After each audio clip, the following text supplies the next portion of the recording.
Ano na reklamo gipanangat ngadto sa hotline sa gobyerno kabahin sa paggamit og mga helmet sa mga motorsiklo sa dakbayan sa Talisay. Tungod niini may mga lakang nang himuon ng dakbayan. Tukion karon sa City Traffic Operations and Development Authority kon City Tuda sa Talisay ang hugot nga pagpatuman unya sa balaod. Si Chona Carion sa report.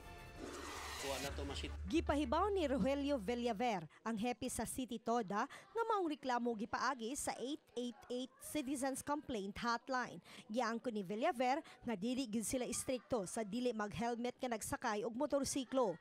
Ilabi na sa mga interior barangay gawas lang sa Cebu South Coastal Road din hugot kini nilang gipatuman. Tungod niining maong reklamo, iya kining ikonsulta sa mayor. Apan gihimakak ni Villaver. Murag makikaw kayo mag-helmet ang tao doon ra kay gruta. Pareha na taga probinsya mo gyud kay ning Talisay. Dumlog poblasyon mag-helmet pa jud ka nga narman nya way enforcer dito. Ang istrikto ra diha kana lang nasud sa SRP. Okay, gikan mad lagyo kay biyahe. Pero kaning helmet ako jud i-coordinate sa taas. Okay, at least aware sad sila ani.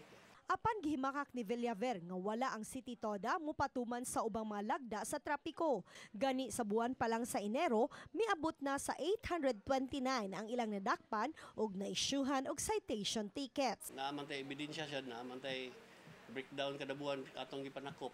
Uban ni Marlon Melgazo, Chona Carion, Balitang Bisdak.